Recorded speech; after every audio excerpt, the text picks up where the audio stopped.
John Lusk here with Lusk Archery Adventures. Today I'm going to be testing a new broadhead to hit the market. It's by SIK, S-I-K, and this is their F4. It's a 4-blade, fixed blade broadhead. And you might have seen in my previous video, please check it out if you haven't already, I tested the SIK SK2, which is their kind of uniquely designed 2-blade mechanical head. So now I'm going to be testing this, and if you look at it closely, those of you who know broadheads will say, hey, that looks remarkably like the Solid Legend, okay? It's kind of like a mini Solid Legend in some ways. I mean, they're like identical from the side and from the front. They say it took like 4 years in the making, but I go, I don't know how long it took to copy that one. But anyway, the Legend is a really good head. It's one of my favorites.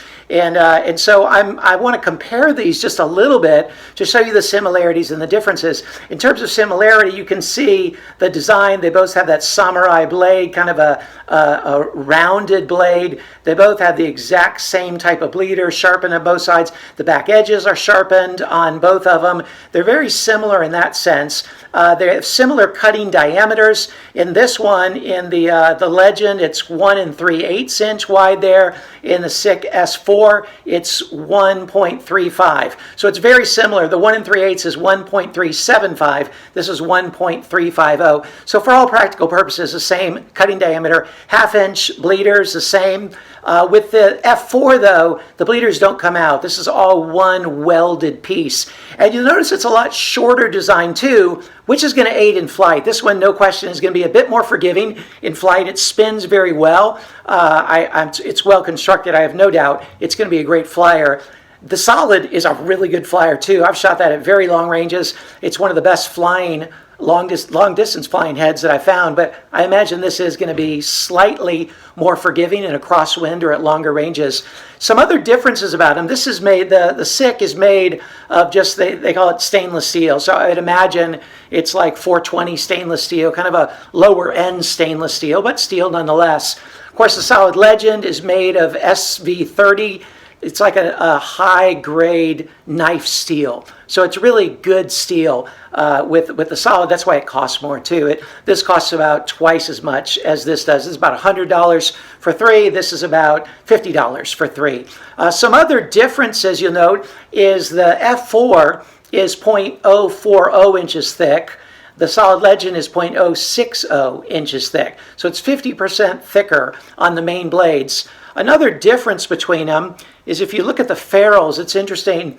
The F4 here, it's much thinner in this initial part of the ferrule as opposed to this really stout and short, thin part of the Solid Legend. So there's no doubt in an angled shot, the Legend is just beefier there, and it's going to hold up a bit better.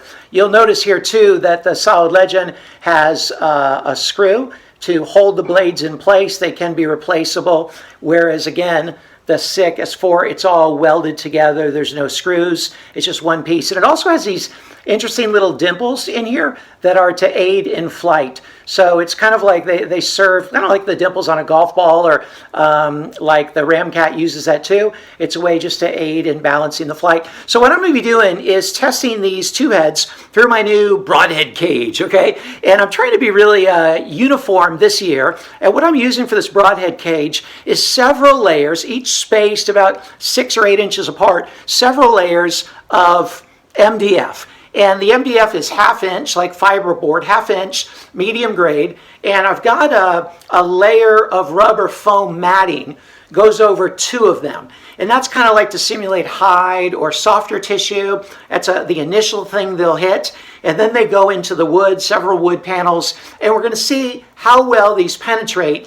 And I'm also going to be testing it against the Q80 Exodus, because I think it'd be good. The Q80 Exodus is more in this price range. This is more of a premium head, but because they're nearly twins, I'm going to test these and then also test it against the Q80 Exodus and see the durability as well as the penetration and edge retention of these 3 fixed blade heads. Let's see what happens. One thing I should have mentioned is that for this test, and really all of my broadhead testing for a while at least, I'm going to be using the Bishop Archery Mammoth FOC King arrow. You got to be careful when you read that, FOC King, okay? It just kind of came out that way when they created it, but it does have incredibly extra FOC. I checked mine after my first video testing the other SIK head the other day. I tested, I'm actually getting, with 125 grains, I'm getting 250 grains up front. So it really helps my FOC, which to me is making a big difference in my long-range flight and flight arrow forgiveness at long range, wind resistance, and also in penetration. So we're going to be using this arrow and shooting it into the Broadhead box. Let's see what happens. There's my Broadhead box set up, and I put some weights on top so the box wouldn't move when it hits that impact. Oh, and in case you're wondering, I'm shooting a Bowtech SR6 at 72 pounds and a 27-inch draw length, and the arrows are 450 grains. So first, I'm going to go with the QAD Exodus. Next, I'm going to go with the Solid Legend. And then finally, I'm going to go with the SIK F4. All right, let's go see. Okay, so now it's interesting to see how well they penetrated. They all made it through the first layer of MDF and the rubber mat, and then they all got stopped in the second layer. And you can see here at the bottom is the QAD Exodus, the blades buried almost all the way through. You can see the Solid Legend down there in the back, just kind of barely poked through. It didn't even get to the bleeders in the bottom there. And then you can see the SIK S4 penetrated all the way through the bleeders, and just the back part of it is sticking out. Let's see on the opposite side as we go around. Yeah, that's a good way to see it too. So you see the Exodus protruding the most, and then to the upper right of that, you can see a little bit of dent coming out from the SIK. And then in the bottom right there, you can see the Solid Legend just made a little dimple. And if you're wondering what that other hole is, that was from the SIK SK2. Okay, it's hard to remember what they are. The SIK SK2 that I tested the other night, it penetrated actually a bit better than the fixed blade head did. Wow, that's pretty interesting. So I'm going to pull it apart and see how well the blades held up. Here's a better view of the penetration comparisons. You see the Solid Legend didn't even make it past the bleeders. I mean, barely penetrated to the bleeders. That kind of surprised me. And then you can see the F4 penetrated through the bleeders, almost all the way through these blades. And then the Exodus penetrated very deeply. You can just see the blades protruding a little bit. All three of these heads, after being removed from the wood, held up remarkably well. The F4 held up really well. I mean, all of these spin really true.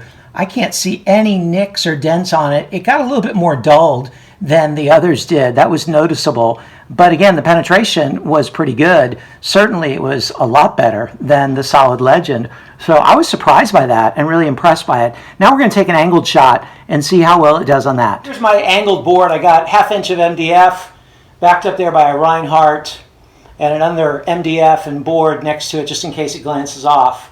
And this is about a 45-degree angle. Again, this is the same test that I use for the mechanicals. And so I want to test the mechanicals versus the fixed this year on a level playing field just to see how they stack up. So the same different tests I'm going to do in each of these videos. So here we go with this SIK S4 at an angle. Stuck right in. Let's go see how it held up. You can see the blade right there made a perfect cut. It just sliced right in there. You can see it kind of glanced a little bit. That's why it's longer than the actual head itself, but that's fine. Let's pull it apart and see how it held up. This is how the head went through that board on the angled shot. It did very well. You can see the edges there are just pristine. I mean, there's not even a little nick or anything on them. The ferrule did not bend. It's actually in excellent shape.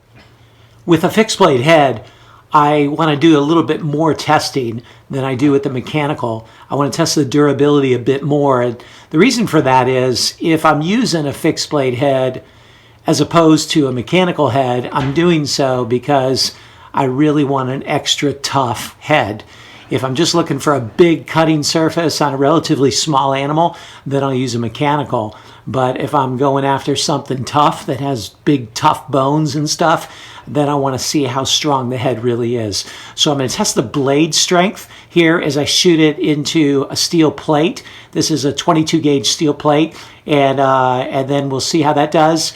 And if it does well there, then I'm also going to test it in a zero penetration test into a cinder block. Let's see what happens through the steel. As you can see in the shot, it penetrated really well through the steel. Made a nice big hole there. I like the way those bleeders really open up that hole. And then in terms of the head itself and the blades, they did very well. I mean, there's a little bit of nicks going on in the edge of the blade. You can see there. That's to be somewhat expected and would be easily able to file that down and sharpen those up again. So really impressed with the durability of this head so far. Now I'm going to conclude the testing with a zero penetration test, shooting into this cinder block. Most heads don't do well with this. There's only been a few that have fared really well through it. And those, of course, are the Bishop Archery, all of their models. And then the Iron Will did very well with it as well. The QAD Exodus did really well. The Trophy Taker ATAC did well. And the Muzzy Trocar did well. Whereas most other heads just exploded or bent severely. So let's see what happens with the SIK S4 into the cinder block. And this is also, I might add, a good test of the Bishop arrow here to see how well it handles a hard impact zero penetration test.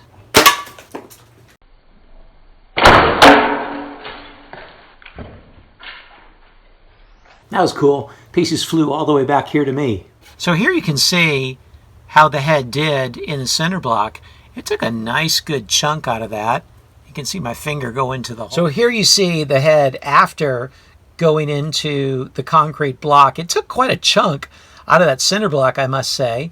And it didn't shatter, it didn't break in the process, but it did bend pretty severely. That's pretty typical of what you see of this type of steel and this type of design, a cut-on-contact design like that. But it did take a chunk out of the concrete. It just folded in the process. And I might add that the Mammoth arrow held up extremely well. I've shot this arrow into that same cinder block quite a few times, and it still just looks brand new. It's impressive. So overall, this head, it flies really well, and it held up really well through the various layers of wood, through the steel plate, and then bent pretty severely in the concrete block.